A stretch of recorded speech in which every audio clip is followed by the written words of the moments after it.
एक दिन हजरत मरियम अलैहिस्सलाम ने अपने बेटे हजरत ईसा अलैहिस्सलाम को बुलाया और कहा, बेटा मुझे कुछ फल खाने का मन कर रहा है, तुम जाओ और मेरे लिए कुछ फल ले आओ। उस समय हजरत ईसा अलैहिस्सलाम और उनकी माँ हजरत मरियम अलैहिस्सलाम एक सूनी कुटी में अकेले रह रहे थे, जहां आसपास कोई घर नहीं था। माँ के आदेश पर हजरत ईसा अलैहिस्सलाम फल लाने के लिए निकल पड़े। इस बीच हजरत मरियम अलैहिस्सलाम कुटी के बाहर खड़ी अपने बेटे का इंतजार करने लगी। अचानक मौत के फरिश्ते हजरत आजराइल अलैहिस्सलाम उनके सामने आ गए। हजरत मरियम अलैहिस्सलाम यह देखकर बहुत डर गई और आतंकित स्वर में पूछा, आप कौन हैं और यहाँ किस मकसद से आए हैं? तब फरिश्ते हजरत आजराइल अलैहिस्सलाम ने कहा, मैं मौत का फरिश्ता आजराइल हूँ। अल्लाह के आदेश पर मैं आपकी आत्मा लेने आया हूँ। इस दुनिया में आपके जीने का समय खत्म हो गया है। अब आपको परलोक की यात्रा के लिए तैयार होना होगा। हजरत मरियम अलैहिस्सलाम ने यह सुनकर बहुत उदास होकर कहा, हे फरिश्ता, मुझे थोड़ी देर का वक्त दे। मैंने अपने प्यारे बेटे को फल लाने के लिए बाग में भेजा है, वह जल्दी लौट आएगा। मैं चाहती हूँ कि उससे एक बार मिल लूं और उसे कुछ उपदेश दे दूं। हजरत मरियम अलैहिस्सलाम ने विनती करने लगी, कृपया थोड़ी देर इंतजार करें, जब वह लौटे तब आप मेरी आत्मा लीजिए। हजरत आजराइल अलैहिस्सलाम ने कहा, हे ईसा की माँ, मुझे इस काम में एक पल की भी देरी करने की इजाजत नहीं है। अल्लाह रब्बुल आलमीन ने हर जीव के मरने का समय निर्धारित किया है और उसी समय के भीतर उसे मृत्यु को प्राप्त होना होगा। हजरत मरियम अलैहिस्सलाम ने कहा, मैं मौत से नहीं डरती और मैं अल्लाह के आदेश का उल्लंघन नहीं करती, लेकिन दुख की बात यह है कि मैं अपने बेटे को कोई भी बात कह नहीं पाई और न ही उसे एक बार देख पाई।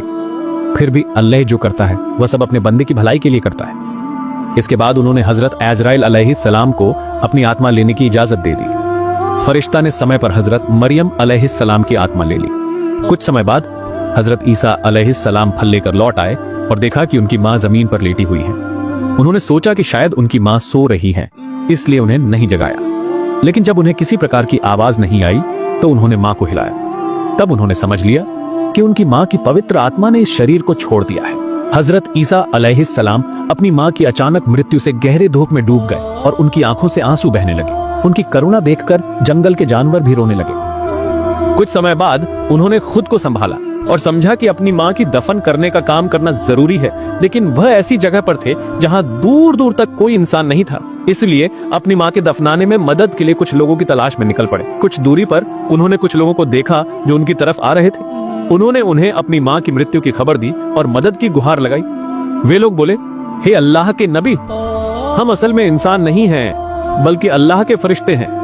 हम आपकी माँ के दफनाने में मदद करने के लिए जन्नत से आए हैं। फिर हजरत ईसा अलैहिस्सलाम ने फरिश्तों के साथ मिलकर अपनी माँ का दफन करने का काम पूरा किया। कुछ समय बाद हजरत ईसा अलैहिस्सलाम बायतुल मुकद्दस वापस लौट आए। वहां कुछ समय बाद अल्लाह ने उन पर वही नाजिल की और उन्हें नई शरिया और इंजील किताब दी। इसके बाद अल्लाह ने उन्हें आदेश दिया, हे ईसा, तुम इस नई शरिया और इंजील के अनुसार लोगों को सही रास्ते पर बुलाते रहो। एक दिन हजरत ईसा अलैहिस्सलाम एक जनसभा में खड़े होकर बोले, हे अल्लाह के बंदो, मेरे ऊपर एक नई किताब और शरिया नाजिल हुई है, इसलिए अब से तुम लोग पुरानी किताब की बातें छोड़कर नई किताब के अनुसार जीवन बिताने का संकल्प लो। हजरत ईसा अलैहिस्सलाम की ये बातें सुनकर बनी इस्राइल के लोग बहुत गुस्से में आ गए। उन्होंने कहा, हमने तुम्हें हमेशा एक नेक और अच्छे इंसान समझा, लेकिन अब हमें दिख रहा है कि तुम हमारी पूर्वजों के धर्म को नष्ट करने का षड्यंत्र कर रहे हो। तुम्हारी हिम्मत तो कम नहीं है, तुम खुद एक नया शरीयत बनाकर हम पर वो थोपने की कोशिश कर रहे हो। सुन लो, हम तुम्हारे इस साजिश और तुम्हारी योजना को कभी सफल नहीं होने देंगे। अगर तुम अपने इस बुरे रास्ते से वापस नहीं आए तो हमें तुम्हें मारने पर मजबूर होना पड़ेगा। हजरत ईसा अलैहिस्सलाम ने यह सुनकर कहा, तुम मुझे मारने की धमकी दे रहे हो, लेकिन यह मेरे लिए बहुत मामूली बात है। जान लो, मैं अल्लाह ताला का एक चुने हुए नबी हूँ और मेरी जिम्मेदारी है लोगों को सच्चाई और सही रास्ते पर आह्वान करना और उन्हें धर्म की दावत देना। इसलिए मैं तुम लोगों से इस सच्चे रास्ते को अपनाने की खास तौर पर अपील करता हूँ, वरना तुम पर वही सजा आएगी जो पहले अन्य उम्मतों पर आई थी। फिर जब इस नए शरीयत की बात फैलने लगी तो बनी इस्राइल के बीच में तरह तरह की चर्चाएं और आलोचनाएं होने लगी। कुछ बागी लोग नबी के खिलाफ हो गए, जबकि कुछ लोग हजरत ईसा अलैहिस्सलाम के पास आकर कलिमा पढ़कर इस्लाम धर्म को अपनाने लगे। नबी ने अपने अनुयायियों के सामने कई मौजिज़े पेश किए, जैसे कि मरे को जिंदा करना, जन्म से अंधे को ठीक करना, कुष्ठ रोगी को स्वस्थ करना और मिट्टी से पक्षी बनाकर उसमें जान डालना। इन चमत्कारों को देखकर कई लोग सच्चाई के रास्ते पर लौट आए, लेकिन जो लोग जिद्दी और दुर्भाग्यशाली थे वे इतने स्पष्ट प्रमाण देखने के बाद भी नबी के खिलाफ बने रहे। जब नबी के विरोधी बनी इस्राइल ने हजरत ईसा अलैहिस्सलाम को मारने की साजिश करने लगे तो उनके मुस्लिम अनुयायियों ने उन्हें चेतावनी दी, तुमने पहले हजरत जकरिया और हजरत याहिया अलैहिस्सलाम को मार डाला था और अब तुम हजरत ईसा अलैहिस्सलाम को मारना चाहते हो। यह कौम के लिए एक खतरनाक और बेखतर प्रक्रिया है। तुम इस साजिश से वापस आओ। हजरत ईसा अलैहिस्सलाम निसंदेह अल्लाह के एक खास नबी हैं। उन्होंने जो मौजिज़े दिखाए हैं वे उनकी नबूवत के सबूत के लिए काफी हैं। एक दिन हजरत ईसा अलैहिस्सलाम एक जनसभा में आए और कहा, हे अल्लाह के बंदो, अल्लाह ताला ने हजरत मूसा अलैहिस्सलाम को शनिवार को इबादत के दिन के लिए तय कर दिया था और उन्होंने मुझे रविवार दिया है। इसलिए रविवार को तुम सारे कामकाज और व्यापार छोड़कर सिर्फ अल्लाह रब्बुल आलमीन की इबादत करो। इस दिन तुम अल्लाह ताला की किताब को पढ़ोगे, लोगों को अच्छे काम करने का आदेश दोगे और बुरे कामों से रोकोगे। किसी भी प्रकार की दुनियावी कामों में ध्यान नहीं देना चाहिए। अगर तुम इस हुक्म का पालन नहीं करते तो अल्लाह रब्बुल आलमीन तुमसे नाराज होंगे और तुम पर उनकी सजा, मुसीबत और कठिन अजाब आने की संभावना बढ़ जाएगी। इसलिए हे बनी इस्राएल समुदाय, तुम मेरी इस दावत को कबूल करो और ध्यान से इस नियम का पालन करो। उन्होंने आगे कहा, हे बनी इस्राएल के भाइयों, मैं तुम्हें एक और खुशखबरी देना चाहता हूं। तुम जान लो, अल्लाह रब्बुल आलमीन ने जो किताब मुझ पर नाजिल की है, मैं उसके आदेश को लागू करने के लिए दिन रात कोशिश करूंगा। लेकिन मेरे बाद तुम लोगों के पास एक और महान नबी आएंगे। मैं तुम्हें उसकी खुशखबरी दे रहा हूं। उसका नाम मोहम्मद होगा। वह दुनिया का सबसे श्रेष्ठ और अंतिम नबी होगा। जो भी तुम में से उसके जमाने में मौजूद होगा, वह जरूर उसकी दीनी और धर्म को अपनाएगा। जो उसकी बात मानेगा वह सबसे अधिक सम्मानित होगा। उसके ऊपर एक महान किताब उतारी जाएगी जिसका नाम होगा अल कुरान। जो भी वह कुरान पढ़ेगा और उसके अनुसार काम करेगा, वह अनगिनत सवाब और इज्जत का हकदार होगा। तुम लोग उस नबी पर दिल से दरूद और सलाम भेजोगे, क्योंकि वो एक ऐसा नबी है जिसका अल्लाह ताला और फरिश्ते भी दरूद भेजते हैं। अल्लाह रब्बुल आलमीन ने उसे अपने दोस्त कहा है। अगर अल्लाह रब्बुल आलमीन उसे न बनाते तो आसमान और जमीन का कुछ भी अस्तित्व नहीं होता। इसलिए तुम इससे समझ लो कि उसकी मान और इज्जत कितनी ऊंची है।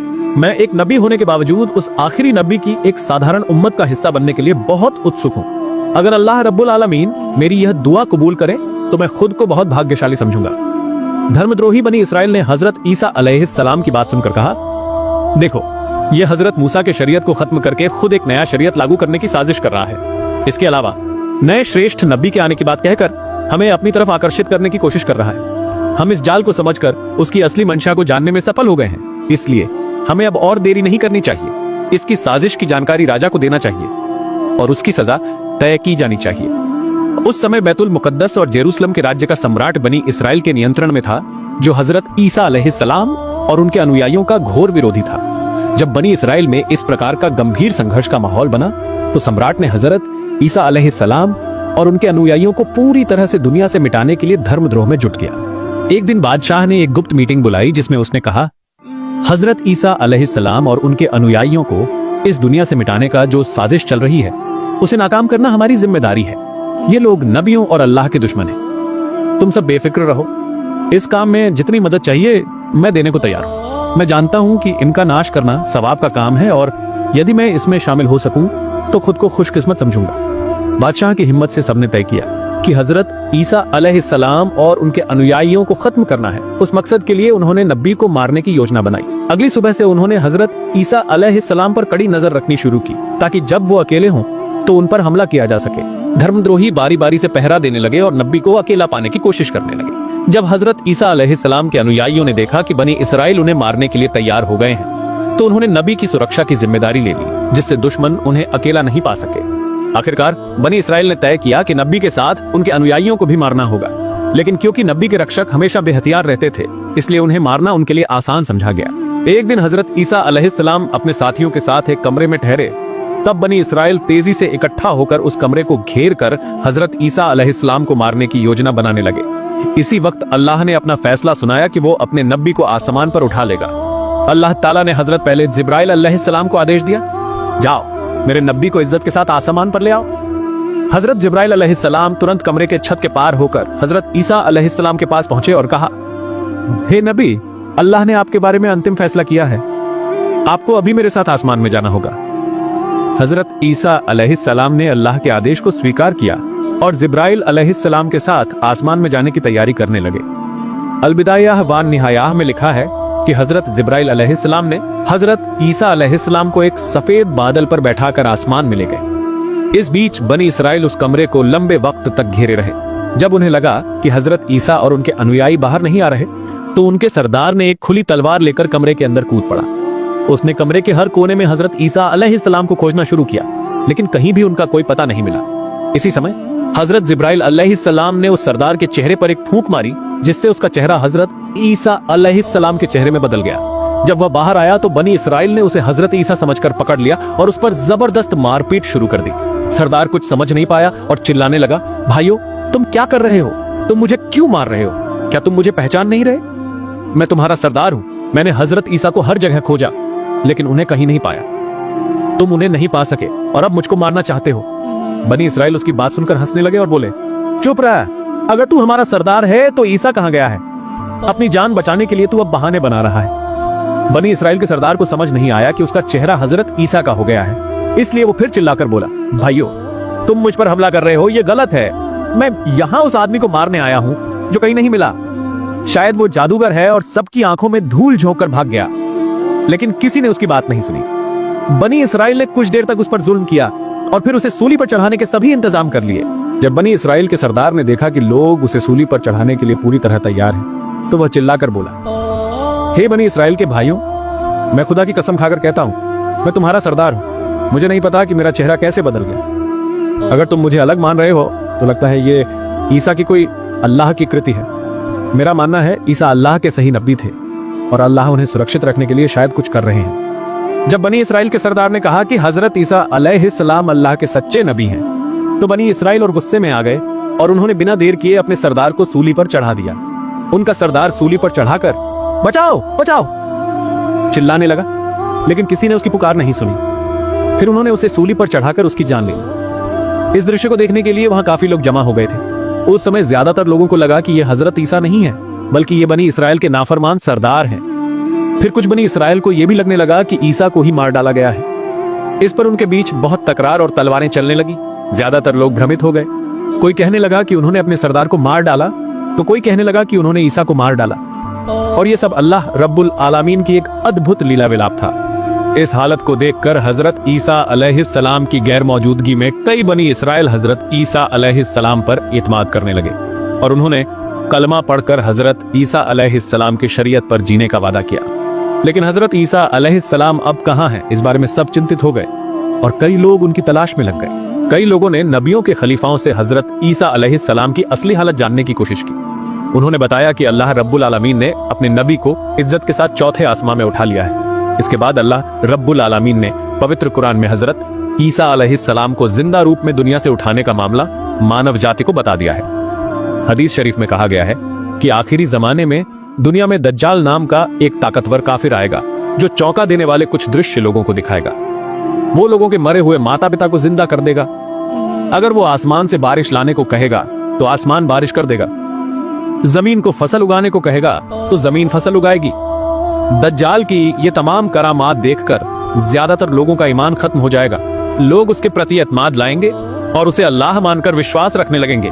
जब दज्जाल का फितना इस दुनिया में अपने चरम रूप में पहुंचेगा, तभी अल्लाह रब्बुल आलमीन उसे मारने के लिए हजरत ईसा अलैहिस्सलाम को फिर से भेजेगा। जब हजरत ईसा अलैहिस्सलाम इस धरती पर दोबारा आएंगे तो वो हमारे नबी हजरत मोहम्मद सल्लल्लाहु अलैहि वसल्लम के एक उम्मती बनकर आएंगे। हजरत ईसा अलैहिस्सलाम इस दुनिया में आकर